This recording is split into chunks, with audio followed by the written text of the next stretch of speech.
मित्रांनो, मी मैत्रेयी पवार. मी जिल्हा परिषद प्राथमिक शाळा अरगोडी येथे इयत्ता 3रीत शिकते. माझ्या गोष्टीचे नाव आहे ससा आणि कासव. आता तुम्हाला माहितच आहे, ससा आणि कासवाची शर्यत लागते.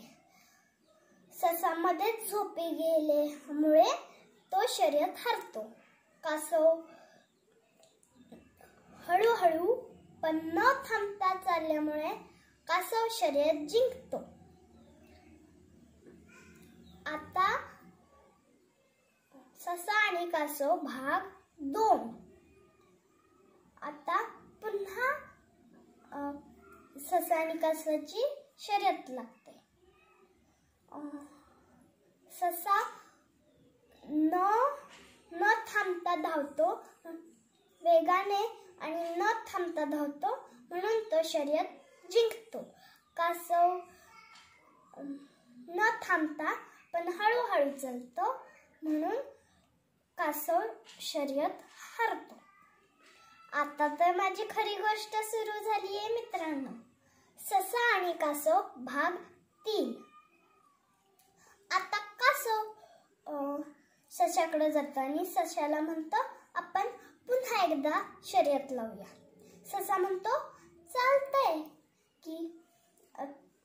कासव म्हणतो, ते दूरच्या टेकडीवर एक झाड आहे, त्या झाडाजवळ जे पहिल्यांदा पोहोचेल तो शर्यत जिंकेल.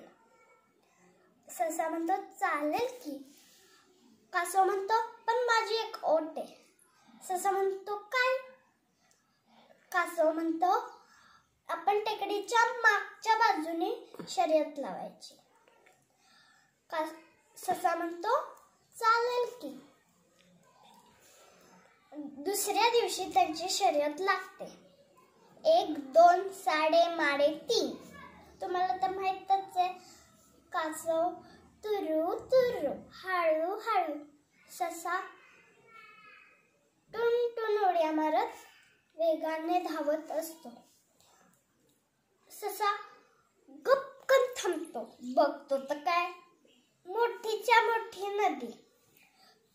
आता काय करायचे बरे, ससा विचार करतो. तोपर्यंत तेवढ्यात कासव येतो. मग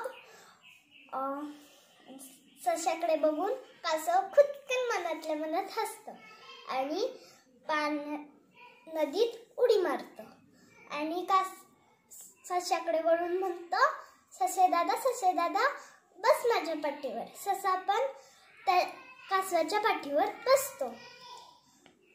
थोड्या वेळात कासव नदी पार करतो आणि मग ससा टुनकन उडी मारून जमिनीवर उतरतो आणि कासवाला म्हणतो, कासव दादा आता तू माझ्या पाठीवर बस. कासव पण त्याच्या पाठीवर सशाच्या पाठीवर बसतो. थोड्या वेळात कासव आणि ससा दोघे पण टेकडीवरच्या झाडाजवळ पोहोचतात. आता कोण शर्यत जिंकलं असेल बरं मित्रांनो? बरोबर, दोघेही. ह्या गोष्टीचे तात्पर्य काय, तर आपण सर्वांनी एकत्र मिळून काम केले तर आपण सगळे जिंकू. आवडली का गोष्ट? धन्यवाद.